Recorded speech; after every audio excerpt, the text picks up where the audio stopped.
dropping the hammer. No, you're not.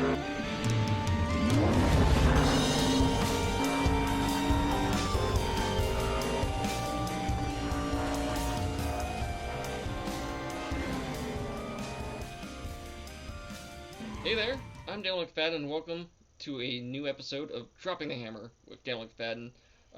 On this week's episode, for the second time appearing on Dropping the Hammer, is NASCAR Xfinity Series driver Josh Berry. Why is it the second time he's showing up on the show? Well, he now has 4 Xfinity Series wins. The latest coming at Charlotte Motor Speedway, where he gave Junior Motorsports its first ever Xfinity win at its home track. And he did it in dominating fashion, leading a race I over 80 laps and winning by 18 seconds over Ty Gibbs. So I figured it was a good time to get back in touch with the Tennessee native and late model star. And on this episode, we cover quite a bit. We talk about how he's not quite comfortable being labeled a NASCAR driver, despite having 4 wins. He still considers himself a racer first. We talk about that ad you might have seen last month of him posing for a Harrison's ad where it says "Hot Boot," which is a play on an old Dale Earnhardt Sr. ad that was labeled "Hot Foot" from 1986. We talk about the tracks that have surprised him when it comes to where he's been good at, and what he's still working on, especially in the realm of road course racing, which the Xfinity Series will be doing this weekend out in Portland. So it was a really fun conversation. I was glad to be able to talk to Josh again. So here is my interview with Junior Motorsports' Josh Berry. Cool. Yeah. So how much are you getting to do the late model stuff this year, given your full-time job now? Yeah. Not very much. I've raced myself twice and been able to go with those guys a couple times here and there when they're testing, but really been super busy. Obviously, these next couple off weekends open up my schedule just a little bit to be able to spend some time with those guys and go race it next weekend at Hickory. So yeah, it's just it's definitely been a little different. Obviously the Xfinity Series is a huge commitment, Yeah. And I've been doing a lot of things with our Chevrolet program with Josh Wise. Been doing a lot of stuff there, and just been different for sure. Well, that was going to be one of my questions. Was like, okay, you did the half schedule last year. So how different is your week to week life right now compared to like the same point last year? Yeah, it's definitely, I mean, really the main difference is that last year I was still an employee of our late model team. Mm-hmm. So I wasn't able to maybe utilize some of the programs that we have in place quite as much, just because I still had a full-time job. Technically, obviously I wasn't there full-time, but it was important for me to still be a part of that program last year, because really for one, it was my job, and for two, I raced that car a good bit the second half of the season after my Xfinity stint in the 8 was over. So, it was so now it's just a lot different. Just solely focused on the Xfinity car, and I think that's helped a little bit. I've still been just as busy, but it's definitely helped a little bit. All right. So, how late did you stay up partying Saturday night? Not too late Saturday night. We stopped, me and the team. We stopped at a place and got some food and a few beers, but nothing too crazy, honestly. What's your go-to beer? Any cold beer, any kind. not particular at all when it comes to beer. I'm right there with you. I'm just out to have a good time when it comes to the beer. So. Yeah, I'm not particular. I think we got a couple buckets, and I don't know, they had a few different kinds in there. I'm sure I've had one of each. All right. So okay, you now have 4 Xfinity wins. I'm curious, which one of them are you like most proud of at this point? Because they all, except for maybe Dover, they kind of all have like a distinct like story behind it. Like Martinsville's your first, and it's at a track where you have history at. And then you go Las Vegas late in the year, and that's in relief. Someone else's car, someone else's crew chief. You go out and win. and then you got Saturday, and you get Junior Motorsports' first Xfinity win at its home track. So out of your 4 wins, for you, which is the most important so far? Man, I mean, they're all really important and they're all really special, for, each of the reasons really that you covered there. I think, last year, I think, obviously the Martinsville one is probably the most special in that it was really just super personal and really just life-changing for me. Each one after that is just kind of re-solidified my place. I feel like in the Xfinity Series, especially this year, I think, Vegas last year was super unexpected. I think a lot of people, I think it was kind of so unexpected, people didn't even really think much about it. And the focus at that time is so much on the playoffs and everything going on there that it's just a different time of the season. And then, this year, Dover and Charlotte both were, super special for me for, a number of reasons, obviously locking ourselves into the playoffs. And I think really now, probably after Charlotte, establishing us as somebody that's going to be in a great position when the playoffs start, and really establishing myself as a playoff and championship contender there. I feel like, so that's really cool. Dover, we had Tire Pros on the car. They've been super supportive of me last year, and then as well at Charlotte, we had Harrison's USA on board the car, which those were really the 2 cornerstone partners of my Xfinity deal that really helped make it happen. I know from the outside looking in, it looked like it was so simple that I would be a full-time contender, but it really, Tire Pros and Harrison's both made a huge commitment to me in helping work together and make this a reality. So to already have put both of them in victory lane is really super special. What's funny, over the weekend, I was visiting a friend from college, and I stayed with him, and his house is right down the street from a Tire Pro shop in Little Rock, Arkansas. And so I tweeted, all right, I'm staying down the street from a Tire Pro shop. I'm taking Josh Berry to win today. And you went out and spanked the field. Yeah, that's funny. So I, in the back of my mind, is like, I need him to win so I don't look like a fool with my tweets. So. There you go. It worked out.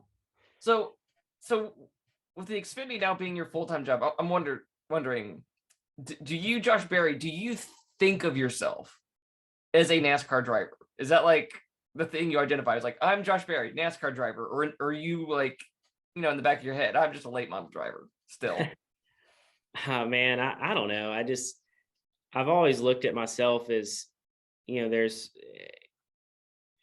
feel like this is a tough question to answer, but I guess I'll answer it the best I can. I feel like there's different types of people in this sport, and they all have their place, right? Like, you look at some guys are drivers, and some people are just kind of a racer. And I feel like I just kind of fall in that racer category. I've drove a lot of different things, accomplished a lot of things, been super hands-on and involved in my racing over the year, and just have loved to race and love to build race cars, work on race cars. And so I don't know. I've never really looked at myself as a driver, because I feel like I'm more than that. I feel like I can bring more to the table than just driving the car. I feel like, and even I'm learning this year, as now that, we have practice and I kind of have my own team, and working with those guys week in and week out, that we can all bounce ideas off each other and talk through things, and it's beneficial. So, that's a hard question to answer. I don't really feel like I necessarily feel like I'm an Xfinity Series driver. I don't feel like I'm any different. I think that I've always worked really hard and prepared really hard for my racing, and I'm continuing that now. It's a different type of preparation than what I'm used to, but I think I'm continuing that. So I don't really feel like things have changed much for me, and and I haven't let things change much for me, and maybe that's a part of my success. I'm not sure. What has surprised you the most about being a full-time NASCAR driver that maybe you weren't expecting? I think probably just kind of how the grind. I guess the the biggest thing is probably just the grind and of the schedule. I'm used to racing 25, 30 times a year, but most of them are pretty close, right? You're within driving distance of home. So I think just your weeks are shorter because you're traveling more, and need a little bit of, your Sundays a little harder because you're getting home later, especially on like the West Coast. So just all the travel and just how it affects you, and how busy you stay kind of because of that, I think has been the, biggest eye opener to me. And I can see why these guys, it's whenever they have an off weekend, it's hard to go run a race somewhere. I mean, it's nice to be away a little bit. So, but that's exactly what you're going to be doing. You're going to go racing next week. Yeah. Well, I guess I'm not that guy yet. I'm not there yet. Maybe. Surely the family is like, Josh, we're going to go on vacation. Well, we got 2 off weekends. So our plan is to, go race next weekend and then go somewhere after that. All right. So of your 4 wins, which was the biggest confidence builder for you that you're like, I can do this? That win at Martinsville wasn't just because I'm good at Martinsville. I'm actually good at this. Which one was the thing that like cinched it for you? I think Las Vegas for sure, because I think even looking back on, my time in the 8 at the beginning of last year, obviously the Martinsville win was good. We had a couple second places. We had a lot of really good runs in there, but the 1.5 mile kind of standard intermediate was my biggest struggle, I feel like, out of the races that I experienced with that 8 group last year. So I think going and getting to kind of just race and obviously I'm in a totally different situation. I'm with a totally different team. I'm driving someone else. There's all that going on too, that adds another element to it. But to go win it and show the speed that we did and win at Vegas kind of proved to me like, hey, I can do this. I just need some time. And I think, so checking off, a short track was kind of, I think still there was that part of me that was like, well, yeah, that was Martinsville. That's what I've grown up racing, racing the last 10 years. So to be able to check off that win on an intermediate track was a pretty big confidence booster for me. And how everything worked out, that ended up being the team that I have this year. So it kind of just spearheaded us into the 2022 season. I was going to ask that because you were working with Mike Baumgartner for that win. Like, so did you feel like you got a head start on what you guys were working on for this year? Yeah, definitely. I think, that situation was kind of, it was a discussion point, sure, with everybody at JRM of what was going to happen there. And, Michael's injury and kind of opened the door for me to work with that group. And at the same time, Sam is working with Taylor and that group and starting to build success that is continued in this year. And really, it just kind of made it all make sense for everybody. And that win helped, but, I enjoyed working with those guys. And I think it definitely helped us. I think that was a huge confidence booster for them as well, going into this year, winning that race at Vegas. All right. What track style has been the hardest for you to get accustomed to so far? Yeah, I think, definitely I would have to say the road courses. I know I've only done one with JRM so far, but it was kind of a mess, to put it lightly. I ran 2 road courses in 2021, one in the Truck Series for Rackley War and one for Jordan Anderson in the Xfinity Series. And those actually went pretty well. Coda did not for us. I don't really have a real great explanation of why. I just think, we felt like, I felt like I made some mistakes and we missed it a little bit with our car and just kind of had a bad day. So I think that's the glaring one that stands out to me going through this summer stretch that we're about to start. I basically have a win. I have a win on a short track, a short intermediate like Dover, 2 wins on 1.5 miles. I've already had some good runs at at the super speedways and, the Michigan Fontana style track. I mean, really kind of what I think is left is the road courses. And I think it's been a big part of my preparation, not just this week, but over the, really since last November, getting prepared for that style of racing. And, we have several of those races coming up. So we're kind of using it, each one as an opportunity to, just build the notebook and learn, with the end goal being, getting to the Charlotte Roval in the playoffs and being at a, performing at a higher level where we can hold ourselves in that playoff round. So one of those road courses is this weekend. You're heading out for Portland, which how happy are you that basically no one else has ever raced there either? Yeah, I think that's definitely not going to be a negative. It's a unique layout. The layout is actually pretty cool, and it's pretty fun. The track is pretty narrow.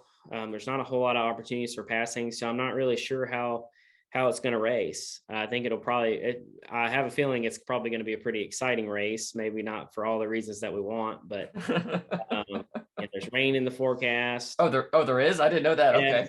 Well, we're in the Pacific Northwest, so Yeah. I think that's pretty standard up there. But I don't know, man. I just I think it's going to be a learning curve for all of us. We actually get a 50-minute practice session, which it is still short. Yeah. But that'll give us some time in between practice and qualifying to sit down and look at what's happening and adjust. And I think that'll help us too. Sometimes it feels like guys who are like typically good on road courses wind up being like good on short tracks, like at Martinsville specifically. AJ Allmendinger has like always been good there to some degree. Do you feel like the opposite is true in any way? Things that you're good at, techniques you use on short tracks, transfer over to road courses in some form? Yeah, I mean, I think it definitely. I feel like a lot of they definitely do translate. I feel like it's definitely it's a different type of racing, but I think a lot of this, basic principles seem to translate. And at the end of the day, a lot of those tracks are, especially like a place like Portland, are a bunch of short tracks kind of put together. I think that's COTA is this huge sweeping Formula One circuit, right? I think that had its sections that kind of raced like a short track, but a lot of it was kind of unique in the fact that it's just a different style track. So I don't know. I think what I lack the most is just experience and probably confidence, and just knowing that I can get the most out of the car and make it to the end of the race. Okay. So how do you and Justin Allgaier keep finding each other on the track? Like, do you guys like got magnets that are tracked to JRM cars? What's going on? Yeah, I don't know. I really don't have that explanation. I mean, some of it's fate, I guess. I think that Justin and I must be really similar drivers, and our cars must be really similar because a lot of the times, and even if you look back to some of the races last year, there was a few last year, Dover, Darlington, Nashville, Michigan, Las Vegas. There were several races that we found each other racing each other. And, I can't really speak to why that is. Like I said, I think our cars must be pretty similar. We must have, be better. You have some of these tracks fit our style more. And, we just find ourselves racing each other. So Saturday was weird because I think the consensus was that was the like best oval race at Charlotte in years. And what's funny is that you won by 18 seconds and people were calling it one of the best races in years. When did you realize how big your lead was? Probably. I mean, it had to be probably with like, I can't remember. I would say probably 15, 16 laps to go. Basically after Justin, me and Justin had been battling, and I got around Justin when he got into the fence and I got around him. And then I think I really didn't even know what happened until I watched the race back. They ended up saying, hey, no pressure. And I'm like, what happened? Yeah. And I asked what happened to Justin, and they said that he had to pit. So I assumed that he had a flat or some sort of issue. And it wasn't a couple laps later, they told me, "Hey, your gap's like 16 seconds." And I'm like, what? What? Like, okay. So I tried to, just play a little more conservative. Obviously, we've been running the fence all day. So you want to maybe leave a little bit of margin for error there, knowing you got a huge lead like that, and just be a little more patient through the lap traffic and whatnot. And we were able to bring it home. What, like that duel with Josh, or not Josh, sorry, with Justice. How is that different in the cockpit on that kind of track compared to what you would normally experience on a short track in a late model? Like, how different is it for you as a driver? Yeah, I think for me, my biggest problem is just the aero side of things, right? Like, the basic racing, I think is something that I've been doing for a long time. And, on a short track, you're racing like that, you kind of have the beating and banging, moving someone out of the way. Obviously that's not something that really happens at Charlotte.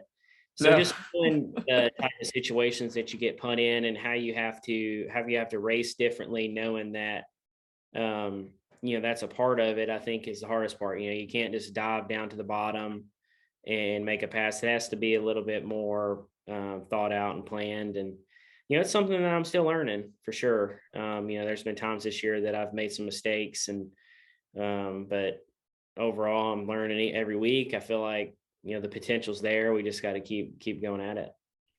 What track that you've raced on in the last year and a half that you've been good at surprised you the most? Like, okay, I wasn't expecting that. Dover, I would say. Okay. Dover, sure. Yeah. I was actually super nervous to go to Dover last year, because I've watched races there since I was a kid. And the place looks super hard. You've seen really certain people dominate there, right? The Jimmy Johnsons, the Kevin Harvicks. Yeah. Those guys dominate. And even Justin in the Xfinity Series is super good there.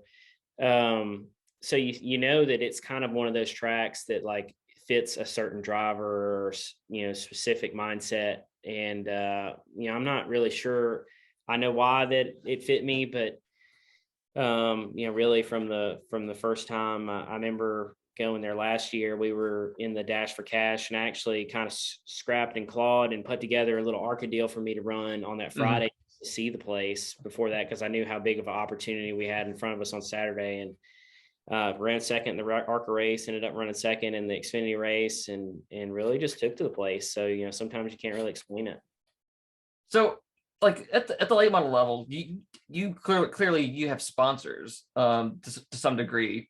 I'm curious at this level with Harrison's and Tire Pro, just how more intricate is the sponsor deal to what you're doing on a week-to-week basis? Like how much has that grown with what you have to deal with on a week-to-week basis? It's it's definitely more of a commitment, and we want to make sure that we're doing a great job for our partners, because the reality of it is it's much more of a financial commitment than what it is to take a model to Hickory. So it's just, we want to make sure that they're getting their value and their awareness out of what they're from what they're providing us with the sponsorship that they're putting on our race car. We want to make sure that we're doing a good job for them outside of the race car, and been pretty busy at that, doing a lot of different things here. We have we've obviously now with the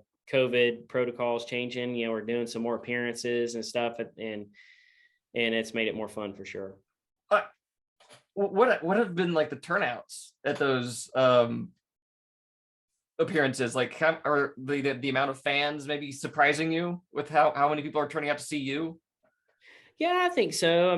We're still, every one of them has been a little bit different, but you can definitely see that people are more excited and kind of getting back. We had I know that this isn't, specific to me, but we did a fan day at GM Motorsports last Thursday, and a bunch of our partners were there, including both Tire Pros and Harrison's. And there was a killer fan turnout for that. One of the, I've been at Junior Motorsports for over 10 years, and that was probably one of the most significant turnouts I remember, maybe definitely since Dale retired. Yeah. I saw a video someone put on Twitter saying, "This is the line to meet Dale Jr."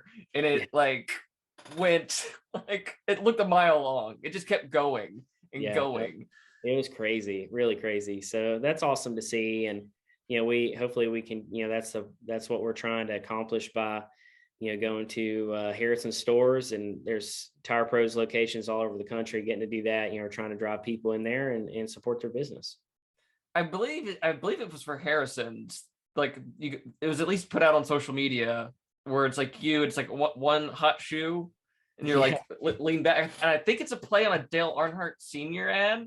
Yeah. From back in the day. What was it like putting that together? Like, all right, Josh, make this pose. Yeah, it was a little different. I mean, I think you know, trying to pose as anything that is Dale Earnhardt has kind of been something that's most definitely out of my comfort zone. Even, I think back to our, in the late model car, as well as the Xfinity car, just doing the throwback races and stuff. And I'm always like, man, I don't, I'm not going down the Dale Earnhardt number 3 route. That's just, I felt like out of place there. So whenever they come up with that idea, at first I was kind of, which was the designer and PR department at Junior Motorsports coming up with kind of recreating that. At first I was kind of apprehensive about it. I was still up for doing it, but after I saw it all, I realized, I really just realized we were just trying to wait. It was a unique way to draw awareness to Harrison's and their boot collection. And really it was another great move by them to kind of just continue to build that awareness and bring them to the forefront of the sport, Well, it's also kind of appropriate because you're a very old school driver. You get this old school path, kind of like Dale Sr. And so it's very like simplistic, but also classic marketing. I feel like that really fits the mold that you've kind of like made for yourself at this stage. Yeah, I could see that too. I mean, there's a lot of things probably that I don't realize thinking back. It was definitely really cool after I saw it, and everything. The reaction that we got was super positive, which is always nice. But like I said, I was a little nervous about posing like a picture of Dale Earnhardt. That's for sure. What's the weirdest sponsor commitment you've had to do so far? Like that's weird, but okay. Or was that it? Was that photo shoot? No, and I wouldn't even call that, I don't think so. And I don't even think I would call that weird or unusual. Okay. Just, like I said, it was just me, that's just how I am. I feel like I'm pretty humble and I'm respectful of the legends of the sport. And, I don't know. I just like, if Dale Earnhardt Jr. wants to do a pose like that, then that's one thing. But for me to do it, I was kind of like, man, what are they going to say? I was just kind of thinking like, man, what are they going to say about me doing that? But it was thankfully, I mean, this sport is results driven, right? This is coming off a win, and it's not something we just did to do it. It was coming off a win, and that makes it a little easier to do things like that as well. So did you do that after you did that after the Dover win? Yeah, that was after the Dover win. Okay. Yeah, was, okay. Monday after that. Yeah. All right. So after you get past Portland, what's the next track that you're looking forward to getting to? Show off what you guys might be able to do. Yeah. Nashville, obviously. We had a really good car there at Nashville last year. I think we ended up 4th, but we had a kind of some bum luck at the end with a timing of a caution, and really that was another race where I feel like we stood a chance of winning. It would have been tough for sure, but so that one, and that's a home track for me. I'm from Tennessee, the Middle Tennessee area. Yeah. I grew up an hour from the Nashville Super Speedway and went there and watched bush races and truck races when I was a kid. So it's exciting to go back there and race there for sure, and have some additional friends and family there. After that, I think, the kind of big intermediates, Pocono, Michigan, they were really good tracks for me last year. Those are coming up pretty soon. And yeah, you were just like a couple laps from winning Michigan. Yeah. Yeah, so I'm excited to go back to those places and see what we can do. Obviously, you want to be able to recreate the speed that we had last year, and with the how the company's been performing week in and week out, I think we're all excited to get to any track at this point. So we'll see how this weekend goes, and get the best finish we can. But I know there's a lot of good tracks coming up for us. All right. I guess for one of my last questions, so it's June 1st, so we're not quite even to the halfway point of the year, but have there been any discussions yet about what you could be doing beyond this year yet? Man, yes and no. I don't think that, there's really been a whole lot, I mean, to be honest, I haven't had a whole lot of interest outside of what I'm doing now. Okay. People reach out to me. So if that's for whatever reason that is what it is. But I think for Junior Motorsports' side of it, I think we want to continue this, and our partners are really happy. Obviously, the last couple of weeks and putting them in victory lane has been good for that. And I think I feel pretty good about being able to continue this and just really continue what I'm doing. And I love Junior Motorsports. They've been like a family to me, and I think that I would love to race there for a long time. All right. And I asked Twitter if they had any questions for you. You like that tweet, so I have a couple. This is from John Delaney. How often do you pinch yourself and wonder if this is real? Has it to be surreal? It has to be surreal to strap into an Xfinity car each week after grinding away so long. Yeah, it's definitely different. I don't know if I feel like I pinch myself necessarily, but I just remember how different it was my first few opportunities, and just how I just remember just getting in the car and just your nerves, because when you're running one or throughout my starts, I had 1 or 2 races a year. And just remembering how different and new, the seat feels different, the pedals feel different, everything when you sit in the car is just so new. And then you add all the racing in, of course, and pit road and dealing with a team. And it's just, I think the biggest thing to me, it's just amazing how far I've come, just feeling comfortable behind the wheel of an Xfinity car and going to places like Charlotte and Texas and these big tracks that we go to. And, I'm just, like I said, I've just been really fortunate to, really been on a great run the last couple of years. So just very thankful for that. All right. Last question from Greg Wilson. He watched you race and win at Hampton Heat at Langley last year. Is that race on your schedule again this year? That was one of the races we were able to work out last year and go do, which was that was a super awesome experience for us to go to Langley and do that. But now I think I don't remember where I have an Xfinity race that weekend. Long story short, I don't remember where it is, but okay. That was one we had looked when we were kind of going through, different opportunities to take the late model car racing. That was one that we had looked at, but it didn't work out. And like I said, we got these couple off weekends coming up, and then really after that, we're on a pretty solid run, and really need to focus on getting ready for the playoffs. So going to race next weekend, and I'm not sure after that. Probably at the end of the year, we'll go hit a couple of them, but we'll see. All right, so you got Hickory. So where else are you committed to racing so far this year? I think so. I would say there's the Thanksgiving Classic at Southern National Motorsports Park. They've announced a race in November. It's right after Thanksgiving. That's actually going to pay, I think, $50,000 to win, which is a super high paying late model race. So I think that's obviously one that us and a lot of people have kind of put on our schedule. And really outside of that, that's really kind of all I have planned. I feel pretty confident about going to the Snowball Derby in December. Okay. Working on finalizing that too. But other than that, we'll be still racing the Xfinity car. You said, so if that 50,000, if that's big for that kind of race, I mean, imagine the Xfinity purses that you win have to be at least a little bit substantially more. Has that been an adjustment for you? Like, oh, that's a bigger paycheck than usual.